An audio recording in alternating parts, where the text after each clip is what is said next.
It's just after noon Central Time, which means it's my privilege to welcome you to today's Alumni Career Webinar, Sharpen Your Behavioral Interview Skills, presented by Tom Gimbel. My name is Maggie Elmaraki, and I'm the Assistant Director for Career Programs here at the Alumni Association. Our office is committed to helping provide alumni with the resources they need to stay competitive in an ever-changing job market and support the alumni community with career resources, networking channels, and job search capabilities. It's my privilege to introduce you to our presenter today, Tom Gimbel. Tom is the founder and CEO of the LaSalle Network, a staffing and recruiting firm headquartered in Chicago. He has individually been recognized on Crain's Chicago Business's 40 Under 40 list and was also inducted into the Chicago Area Entrepreneurship Hall of Fame. Gimbel is a national expert on jobs, labor market trends, hiring, employee engagement, and workplace culture. He is a contributor for Entrepreneur Inc. and Fortune magazine, speaks at conferences and universities across the country, and is featured frequently on CNBC, Today, Fox and Friends, Fox Business Network, and in the Wall Street Journal, Fast Company, Staffing Success Magazine, Crain Chicago Business, among others. Tom holds a bachelor's degree from the University of Colorado. Today's webinar will focus on behavioral interviewing. What is it, how to prepare for it, and what are some of the most common questions you can expect? Now, let's get to the reason that you've all joined today, and let me welcome Tom. Maggie, you are the best. With that kind of introduction, I'll be with you. I'll hang out with you anytime. So thank you very much for having me today and to talk about what we do at our company all the time, and that's behavioral interviewing. So I've been in the recruiting, staffing, and search business for, going on about 20 years now. And I started up my own firm, LaSalle Network, just over 17 years ago. And during that time, we've grown every year since we've been in business, most years by double-digit growth. And we partnered with some of the best companies, not only in Chicago, but around the country for their hiring needs. And while the types of interviewing that we do internally and we coach our clients to do as well is something that it's not the only type of interviewing questions that you'll ever receive, but it is a style of interviewing that over the course of the past decade has become a lot more positive or a lot more popular in the marketplace, and you should all be ready for it. So, what we've been able to accomplish in our company is the ability to communicate with both job seekers and hiring managers and human resources departments to create an environment where there can be free-flowing conversation and dialogue about what it takes to not only secure a job but succeed. So you can follow us on social media at Tom Gimbel and at LaSalle Network, and today the hashtag will be hashtag UC interview. So please feel free to comment with only your positive thoughts on Twitter. The agenda today is going to be what is behavioral interviewing, what to expect, the STAR statement, how to answer, and following up, right? They may sound basic. However, if everybody did everything that was basic at an exceptional level, the world would be a much different place than it is. So as we continue, let's get this started. What is behavioral interviewing? A technique used by employers to learn about your past behavior in particular situations. So it's one thing to answer questions factually. It's another to say the experiences you've had that demonstrate what you did in certain situations that can be directly applicable to the job and the company with which you're interviewing for. Right? So an employer wants to know how you behave, your emotions, your actions, your executions in situations, and if you've actually done similar types of instances that they may be talking to you about. So this is important for you as you're going through this, is to really review your career and to look back over your experiences. And if you just graduated from college, you're going to have to go back more recently. If you've been working for quite a few years, you've got to read through your resume and think about things. And whether it was growing top-line revenue, increasing profitability, reducing expenses, creating marketing strategies, working with an operations team, handling human resources, open enrollment, legal issues, what have you, right? To understand the situations and what you did. Remember, behavior is how you act. And so when people do behavioral interviewing, they want to know how you behave in certain situations. I'm having a little bit of technical difficulty. Hold on, let me try to change the slide here. So the fundamental belief with human resources departments and industrial psychologists is that behavioral interviewing will give you a better predictor of future behavior. Right? So, you know, it goes back. I went when one of my favorite quotes was the quote that said, "He who knows only his own generation remains always a child." And I think the ability to look past to predict the future is something that makes us all better, and the real versus the hypothetical. And so when we get into a situation in today's era of big data, the question is always how effective is it? And so we studied, there was a study and casework done by Catherine Hansen, who's a PhD and was published by Quintessential Careers Press. And what she found out is that behavioral interviewing is said to be 55% predictive of future behavior on the job. And traditional interviewing is said to only be 10% predictive. And I think where the variance is, the 55 to 100%, is A, people who are quite frankly lie, right? They come up with things that aren't true about what they did previously.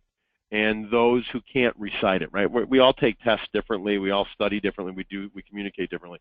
So there may be great people who can't articulate exactly what they did, but they know how to do it, which is fine sometimes in individual production roles. It doesn't work so great in a leadership or a management role. So, you know, for some reason these slides are not going smoothly. So hold on one second as we go ahead. So what can you expect in behavioral interviews? So anytime I can put a Will Ferrell slide into a presentation, I'm always a little bit happier. The key is you want to focus on how what you did was different and individual to your style and the specific results. You want to, when somebody asks you a behavioral interview question, you want to get into the weeds. Now, when you're talking to somebody, depending on how big and in-depth the project is, if you're doing IT project management, or it's a legal issue, or you're doing a recapitalization on a finance side, you may drill down into the details immensely. You need to ask for permission from the standpoint of, I'd love to get into the details. I'm going to drill down fairly far. If it's not going as granular as you want or too granular, please let me know so I don't waste your time, right? That's an appropriate way to begin answering a behavioral question, because they want to know how you're going to handle a project and what you did. Now, it may be as easy as if you're working in a customer service department or a marketing or a sales environment, and they say, tell me how you worked when a situation when your department came in conflict with another department and how you resolved that situation, right? May not be so granular. But on the bigger issues, you need to be in a good place. So, but the key is questions in the form of statements is really where things begin to change. And so when you get a traditional interviewing question and somebody might say, how would you handle dealing with an upset coworker? Right? It's a hypothetical.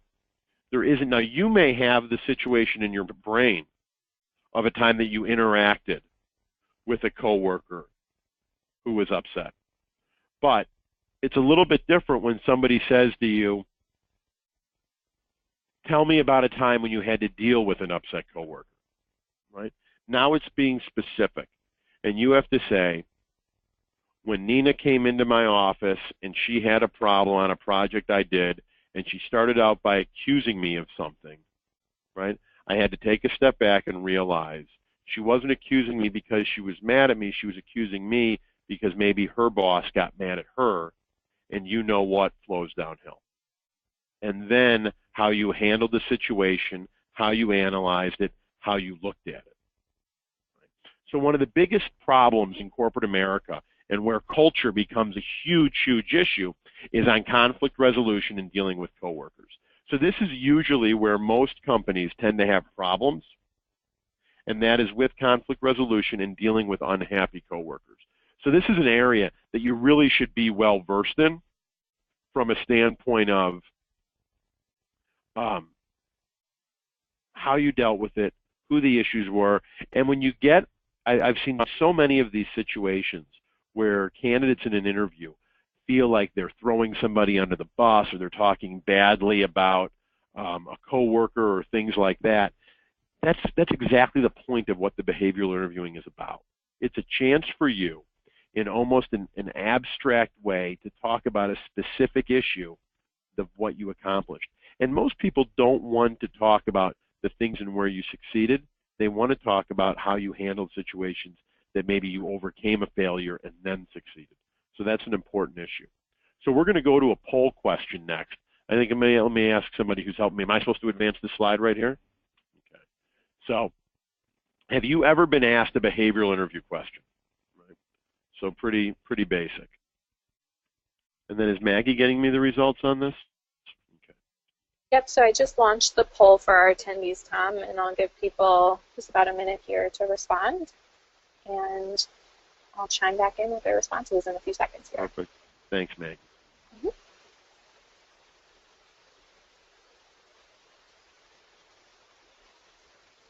This is where we have music and fireworks that come out and explode on the webinar. It looks like most of our attendees have actually gone ahead and chimed in. So it looks like 87% are saying yes, and we have about 7% each split between no and maybe they're unsure. Okay, so which is something just happened on our side on this. Hold on one second.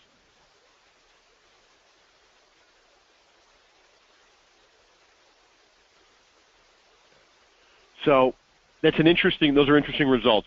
And if you would have asked me what I thought the results would have been, I would have thought it would have been 100% would have said yes. But you still see that there's 13 to 14% that either aren't sure or don't feel that they have been. And having gone through it and having been asked a behavioral interviewing question doesn't mean that you were prepared for it. So how do you prepare? So reading the job description, getting really basic in things. What most companies want are people who think beyond the job description.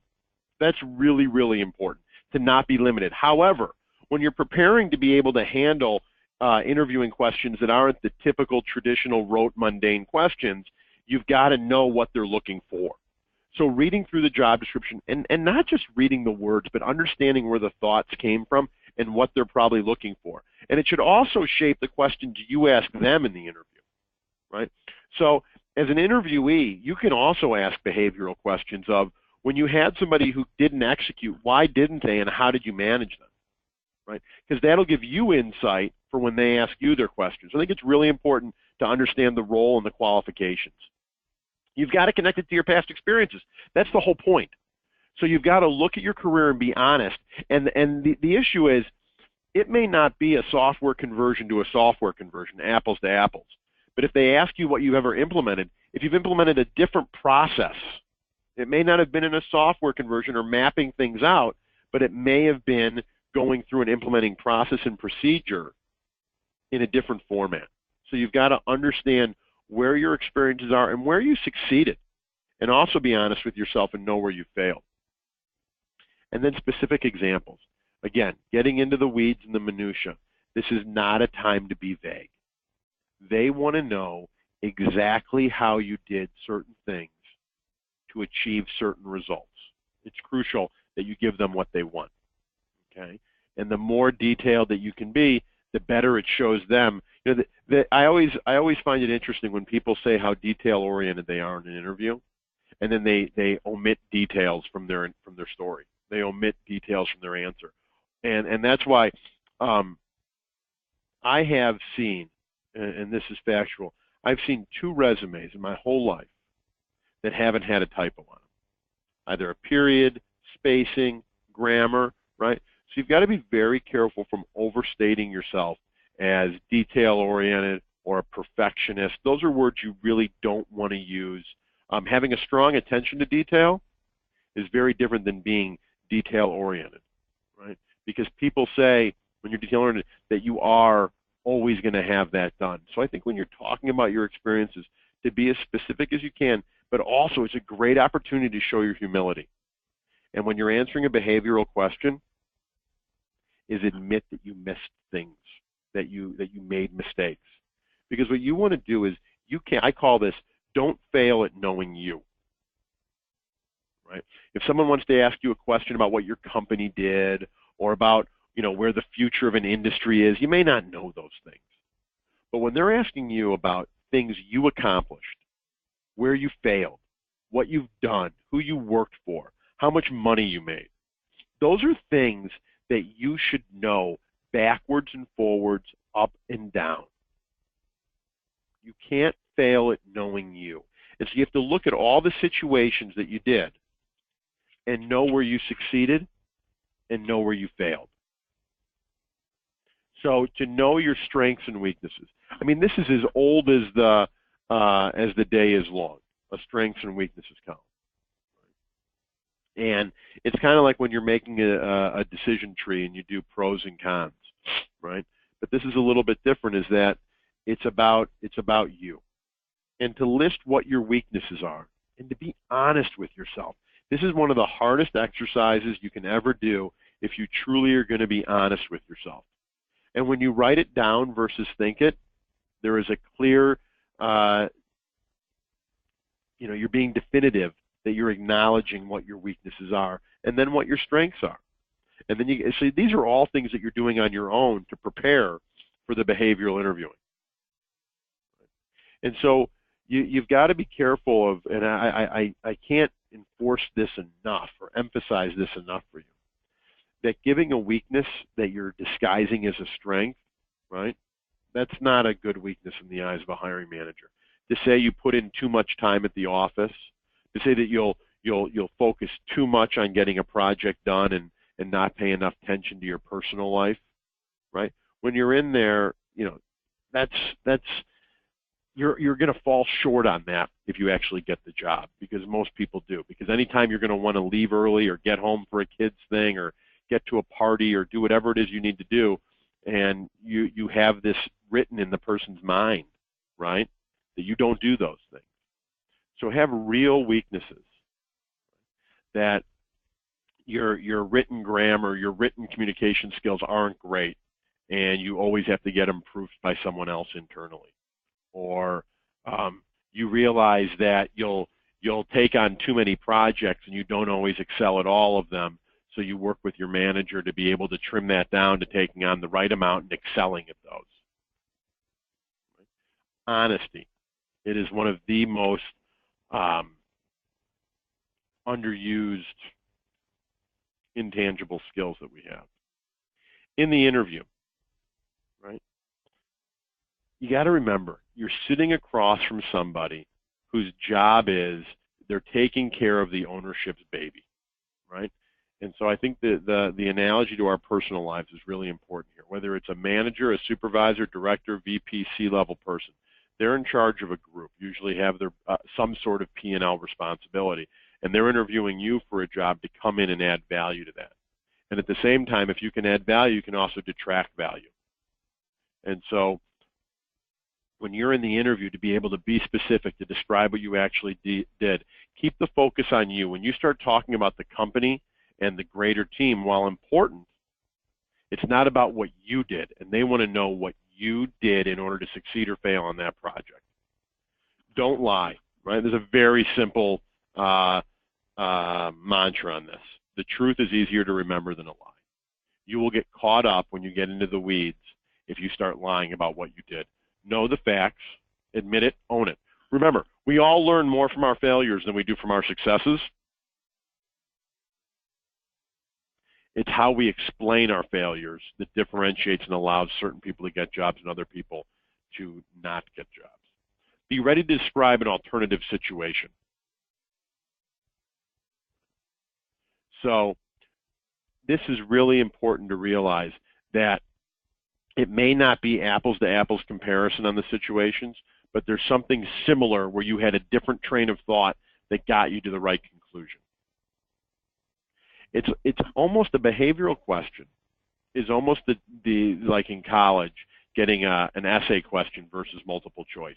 You have the ability to show what you've learned and what you know, and customize your response any way you want to the question that's been asked.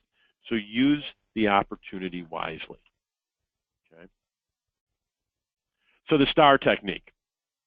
I'm not sure how many people are familiar with this, but situation, task, action, results. And this is really kind of a basic format for behavioral interviewing, but the situation, who was involved, what was the project, what was the situation, where was it? Was it in one geographic location? Was it in different time zones? Was it in different countries? Was it in different software programs? When did it happen? Was this 15 years ago, or was it last week? Why did it happen? Why did it happen? Were you put in this situation? Did you volunteer for this situation? Was it an accident and you were there to fix it? How? How did this situation come to be? Right? So when you have this, and you can analyze the situation with who, what, where, when, why, how, now you've got an articulate, formative way to explain. The task. What were you tasked with? And by whom? Who were you reporting to on this project? What was the task at hand? Why was it difficult? I got to tell you something. Maybe it wasn't. Maybe your greatest strength was accomplishing a task that wasn't that complex, that other people were trying to make complex. The ability to take the complex and make it simple is an art unto its own. What was involved? What kind of resources did you have to put in? How much time did you have to put in? Had you ever done this before? Were you good at this because you'd become an expert having done it once, twice, 10 times before? Or was this new? Was this the first time that it had happened to you?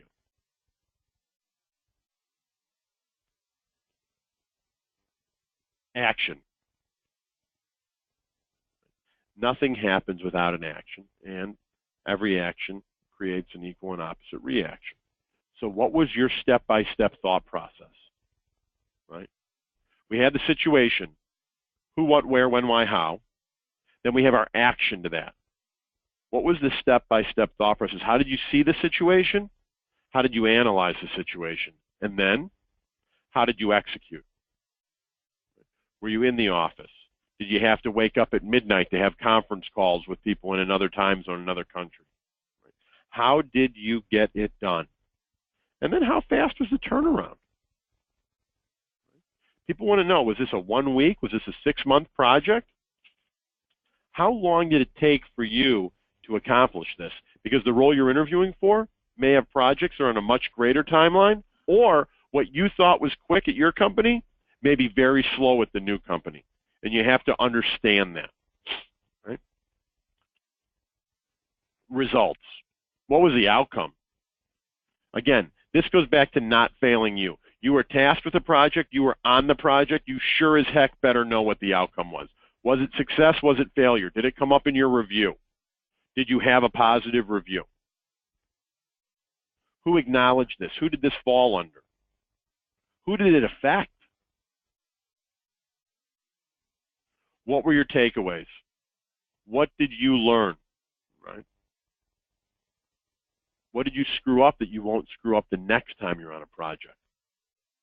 How did your actions move the needle for the company, right? What does moving the needle mean? Driving revenue, driving profits. Quantify your results. These are the issues that you need to be able to talk about in a behavioral interview, in any interview. Because even if you're not getting asked behavioral interview questions, you want to be able to answer with behavioral interview answers, right? So even if a hiring manager, even human resources at times, may not know the right questions to ask, but you have to know what stories, anecdotes, experiences you want to share. But again, there's got to be a reason.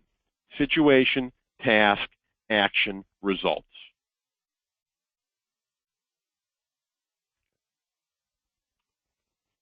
So submit your questions.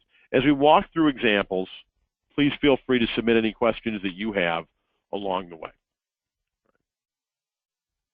So what I'll try to do is play the role of the candidate interviewing for a job and give you a little bit of for example. So tell me about a time you demonstrated great leadership skills. Right. And so I think in a situation like this, it's always hard because it's acknowledging and trying to understand what the interviewer wants to know. So, when I see a question like that, if somebody asks me that and how to address that, my number one thing is I think everyone's definition of great leadership skills are different. What my belief on, and so then I would tell what my belief on great leadership skills is, and that is getting a group of people who I'm responsible for them to believe in a mission and a vision,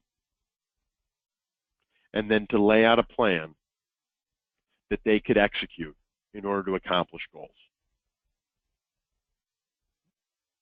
And so what we did was, over the course of the past, I don't know, probably 3 or 4 years, we set up a fourth quarter goal for our company, and we put a revenue target, and we break it down. And 3 years we've hit the goal, and 1 year we didn't. And so the situation that I would lay out is, I'm running a company. We're a $50 million organization. We're located in Chicago. We're expanding beyond Chicago and doing national searches. This occurred in 2011, 12, 13, 14, and then 15. I'm the CEO of the company. And the situation arose because I wanted to create an incentive trip for my entire company to go. And I had to lay that out. So I tasked myself with it as a leader because I had revenue goals that we had to hit in order for my staff to reach bonus. It was difficult because we had, in this past year, over 125 employees, up from 60 18 months earlier. And I had to take a bunch of new people combined with more tenured people and get them thinking the same way. What was involved was communication in different states, both electronic, in-person, and audio. It was difficult because we had so many different types of people, different levels, C-suite down to entry-level administrative with revenue producers.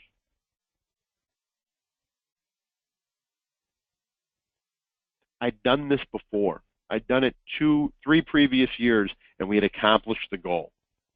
What was different was I had more people than ever before. The action, what was my step-by-step thought process? Right? I had to think about how to appeal to staff-level people and managers, how to do rah-rah things, but also fundamental blocking and tackling with the business, and how to communicate that. I executed it by delegating down to my managers, but also being visual in every geographic location.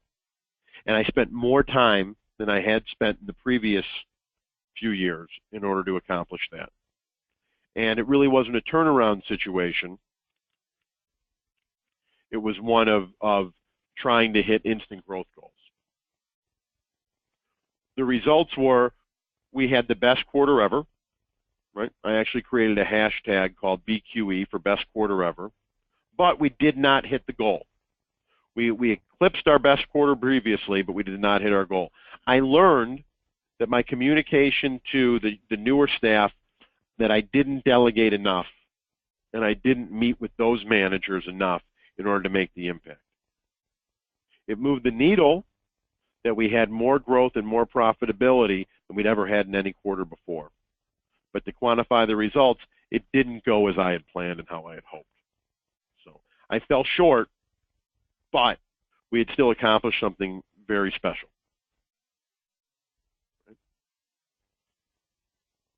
So describe a time when you struggled to build a relationship with someone important. How did you eventually overcome that? So I would tell the story of a client that we had who had come into a client relationship with us, and we were working to figure out a situation of resolution, and it was a multi-million-dollar client relationship for us. And this new person had been dropped in on the project, and they didn't want to have anything to do with me. And so they liked our staff. Our staff was doing a good job, And I was trying to make sure that we continue to do that good job and have a relationship at the highest levels and let them know that I knew exactly what we were doing. What I realized was they didn't want that relationship. They only wanted a relationship with feet on the ground and the people that were actually doing the work. And for me, I had to take a step back and realize that the relationship with my company was more important than the relationship for me, and I had to be able to take a step back and check my ego and say, are we handling this the right way? And maybe the relationship isn't as important as I thought, right? And so you've got to look at that from a bunch of different ways. So give an example of a goal that you didn't achieve, and how did you handle that with your boss? And I think obviously I'm in a different situation than that, and I told an example of when we didn't hit the goal. But for anybody out there, to admit your mistakes and weaknesses of what you didn't accomplish is really, it shows humility, and it shows self-perspective, and it goes a long way to showing that you won't make the same mistake again. I can't begin to tell you how crucial it is for you to have examples of where you legitimately failed, what the results were to the company and to your department and to your staff, and how you either A, overcame it there, or B, what you learned to overcome it on the next opportunity. Because most of the CEOs, CFOs, chief operating officers that I know look for people that have made mistakes and that have overcome those, because that will give them the skill sets they need to advance to the next level of their career and to help make my company grow.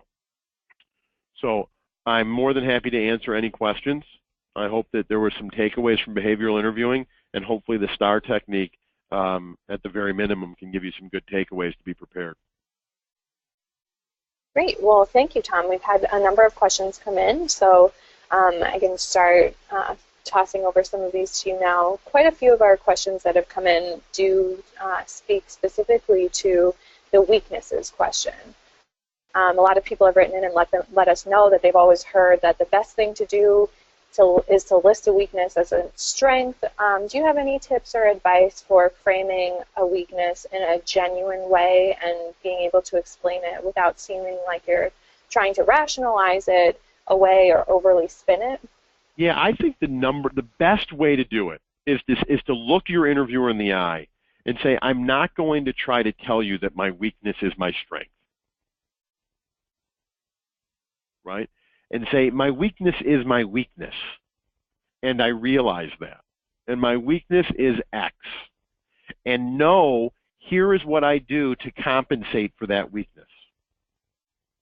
I find somebody who's got that strength in my department or in the company that I'm in contact with, and build a relationship with them that we can offset each other. It doesn't mean I don't want to get better at the weakness,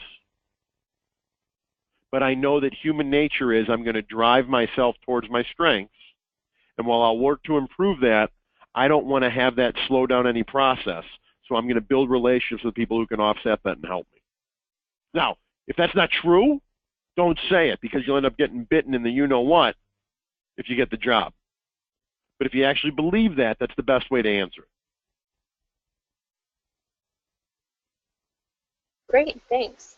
We've also had a number of questions come in from individuals who are either taking some time off from work now and are thinking about getting back into the job market, or have a gap in their employment for a number of personal reasons. Do you have suggestions for those individuals when they find themselves in a behavioral interview situation? How can you talk about experiences from maybe further in your past in a way that comes across well? I've met so many people over the years who are returning to the workforce from parenting or taking care of a sick family member or what have you, or even a pseudo-retirement or having been downsized or what have you. And I think you're in the interview. Your resume says that you haven't been working. Own it. Don't be worried about the fact that you haven't been working. They knew you weren't, and they've brought you in, right? So that's already been acknowledged, accepted, and now it's time to move on.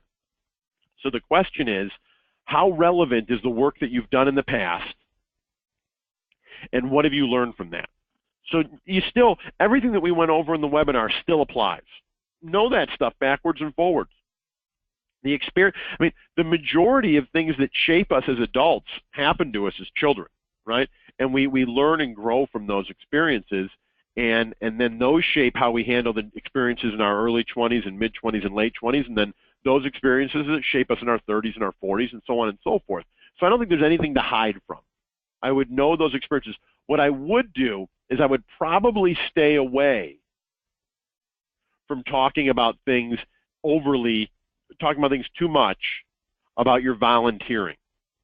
It's not as applicable as you want it to think, and if you actually did work in the corporate environment before taking time off, that's much more pertinent. It's much more pertinent.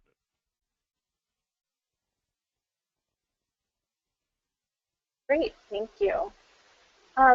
We had a question come in that I thought was very interesting. Could you give some advice or tips to people who find themselves in behavioral interview situations, but maybe with a group or a small number of interviewers rather than in a one-on-one situation? Should your approach change at all? No, it should. Actually, when you get the chance to be in a group interview, it's actually an advantage for you. However, you have to be able to get past the intimidation factor.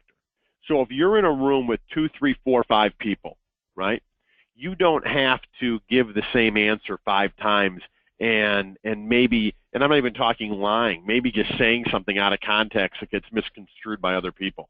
You're going to make a statement and you are going to make a presentation that will give them reasons to talk about you together. And one person says X and the other person says Y, they were all in the room together, right? So there's less room for vagueness. I love it. The key is when you're talking in a behavioral situation, is to look everybody in the eye so you can make eye contact, be able to judge their responses to what you say, and know who's engaged and get a hunch for who's not, and you can alter your tone. You can realize who you need to focus on and what types of questions that you're going to ask in response, right? But no, I wouldn't change the STAR technique and some of the other things. I wouldn't change my responses in any way based on that. I just realize I'd prepare for that, quite frankly, because if you're ready for a group, you'll be able to handle an individual. That's great, thank you.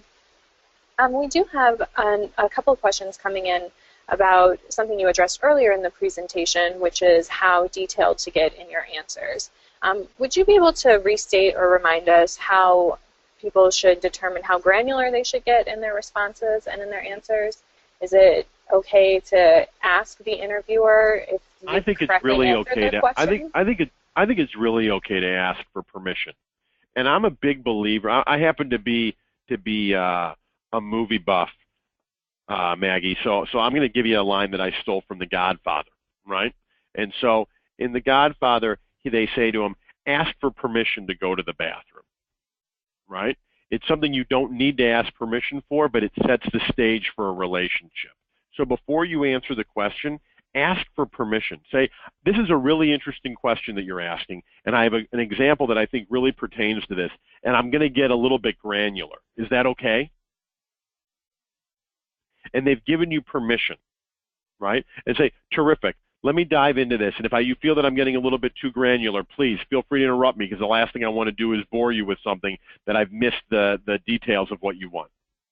Explaining something and communicating something to preface your answer is not only acceptable, it's appreciated.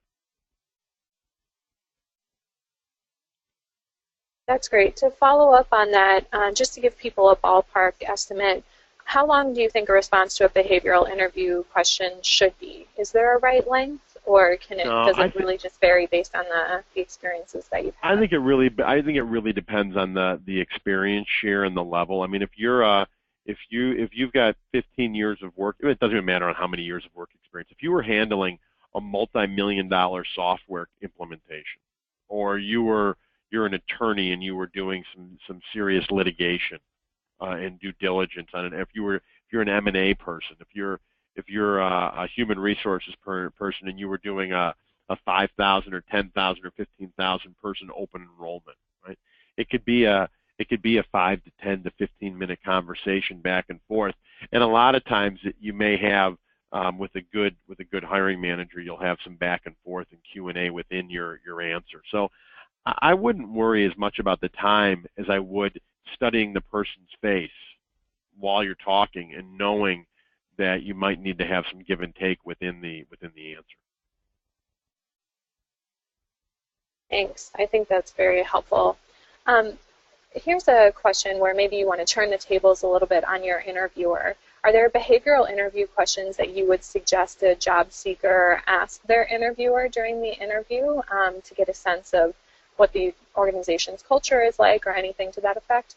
Absolutely. I think I would stay away from the concept of wanting to turn the table and more about wanting to gather information to help you make an educated decision on whether you want to work there or not. And so, I get a lot of people that'll come in and they'll ask me questions that may interest them, but they don't really pertain to the job and or the company. And I think you have to be careful of asking questions that one, you need to get your answers, but two, how does the interviewer respond to that? So I'll get people who will ask me questions like, why did I start this company 18 years ago? Right? And I'm more than happy to share it, and if they actually did research, they could find it online. But it's really more of a filler, because why I started the company 18 years ago and why I'm doing and the things I'm doing today to run the company are really different.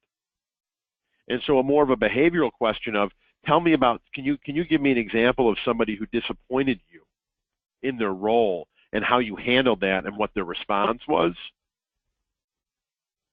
is really more insightful into how the person works with their staff than it is about why they decided to join the company. So I think those are really good questions. And how did you handle people who underperformed? I mean, those are the types of things. How did you keep people who were top performers? Right? To me, those are important behavioral questions. I think that's definitely great advice. And continuing in that same theme, do you have any suggestions for our alumni on the line who maybe have recently stepped into hiring manager roles or will be interviewing for the first time in their career, how to pose a behavioral interview question or how to come up with the behavioral interview question that they think will yield them the best results in terms of who they ultimately hire? Yeah, I think that the key thing is to really look at the job you're going to want these people to be doing. And then think about the problems that exist for the current people in the roles. And then ask them about how they would handle that situation. You have real life problems in your department, and or you're going to have real life projects you're going to need to accomplish. So ask them specific questions about specific problems. I relate a lot of what business is to personal lives. And I think it's, if you've been married and divorced or dated and broken up and it was over specific issues, right? Ask the next person how they feel about those issues before you move in with them, right? So if you're going to hire somebody and you had problems with employees and how they handled certain situations, ask the next person before you hire them how they'd respond and how they'd handle them. And you may have other issues and other problems, but at least you won't know you won't have that issue and that problem. I think that makes a lot of sense. So thank you for that response. We've had a lot of questions come in about the phone screening or the phone interview that takes place before you come in for your official interview later on in the process. If you're asked behavioral interview questions during a phone screen, what are your tips for gauging your interviewer's response to your answers? Sometimes it can be really hard to discern. Maggie, I hate phone interviews. I know, they give us all a lot of it. I think they're so hard, and especially with cell phones and connections and where you're at and voice going in and out and not being able to see people's facial expressions and are they on their emails. And I mean, look, I'm running a webinar that we ran through 50 times here, my technology and marketing groups, and the slides didn't advance, right? So if you take that to a phone interview for a job, the key is are you prepared for the problems, right? So when there's a phone interview, you've got to realize and there's nothing worse than a situation or a behavioral interview question that you're halfway through and then you realize that the phone's been disconnected and you just went through what you thought was a great situation. Now you're dejected. Now you call back and you got to go through it all again, right? So make sure that when you're having that situation, you keep it as succinct as possible. You don't elaborate as long. You don't know what the connection is going to be, and you try to ask certain questions during your presentation, so to speak, on the phone to get acknowledgement from them that they hear you. It would be my best advice on a phone interview. I think that's a great reminder to all of us to just be cognizant of what our situation is when we find ourselves faced with that phone interview. Absolutely. Yeah. Another question that we got here that I think is very interesting is sometimes we get into situations where we're asked behavioral interview questions that feel leading or feel like they're presupposing a failure on our part. How do you advise people to respond in those types of situations if you feel like your interviewer is asking you a leading question or wants to try to nail a specific failure on your part? What's the best way to answer those questions? I think I'm a big believer with direct answers. And if you feel that's coming and you say, if what you're trying to find out is, did I fail in that situation? The answer is yes, I did. And I failed on A, B, and C. Now, I succeeded on D, E, and F because we accomplished this, this, and this. But where I failed was getting the employee buy-in. I had 20% turnover of the team. I didn't communicate as effectively as I could, and I ended up achieving the result because I achieved the result, but I ended up doing the majority of the work on that to make up for my failures in other areas. Own it. If you think somebody wants to know if you failed, the question you have to ask yourself is, did you? And if you did, that's okay. If A, the result happened that you wanted, and you can have partial failures with end result success, right? There is an expression, right? It's not important to win the battle, it's important to win the war. And you have to look at that.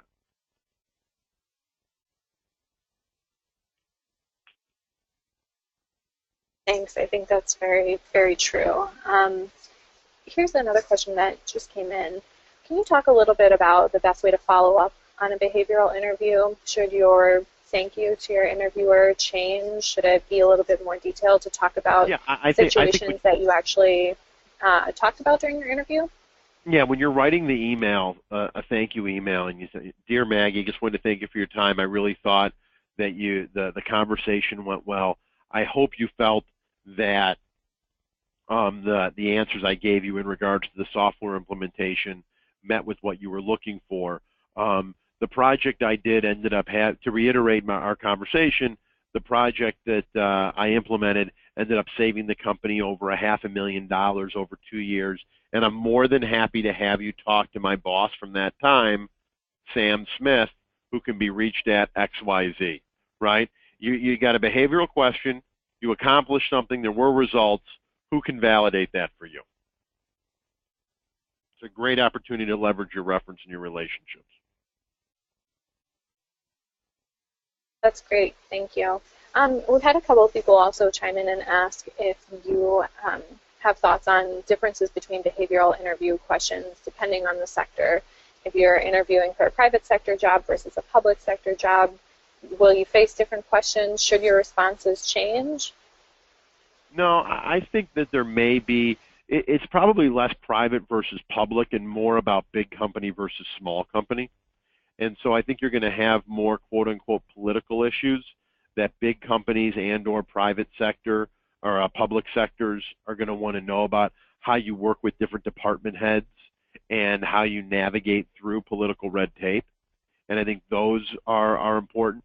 You know, the bull in a china shop, you got to be careful when you get into bigger companies, either public or private. So I think those are legitimate issues, and to understand what the question is and whether it's about navigating through the political landmines that may exist versus just getting stuff done, that there's a way to go about doing it.